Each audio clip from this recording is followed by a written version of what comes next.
জানেন তো, অভিমান ভীষণ মিষ্টি একটা অনুভূতি, যা খুবই আন্তরিক। অন্তরের টান যেখানে, অভিমানের পাহাড়ও জমে সেখানে। ভালোবাসা ছাড়া অভিমান বড়ই বেমানান।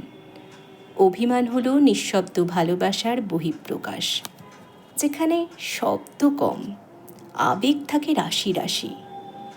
অভিমান বোধ হয় যুক্তিতর্কের কোনো ধারই ধারে না, বড়ই বেহিসেবি। আদরে আহ্লাদে লালিত হয় মনের কোণে, যার শুধুই ভালোবাসার বায়না, যত্নের খোঁজ, আলতো ছোঁয়ার আবদার, অধিকারের দাবি, অনেকটা গুরুত্ব আর বোঝাপড়ার চাহিদা। রাগ সবার ওপর দেখানো গেলেও অভিমান কিন্তু খুব প্রিয়জনের ওপরেই জন্মায়। বিশাল অভিমানের বরফও মুহূর্তে গলে যায় ভালোবাসার পরশে। এই মান অভিমানের মধ্যে দিয়েই হাজারো সম্পর্ক নিজের অস্তিত্বের অক্সিজেনটুকু পায়। নির্বাক হয়ে অভিমান বেঁচে থাকে ভালোবাসার নিষ্পাপ দৃষ্টিতে।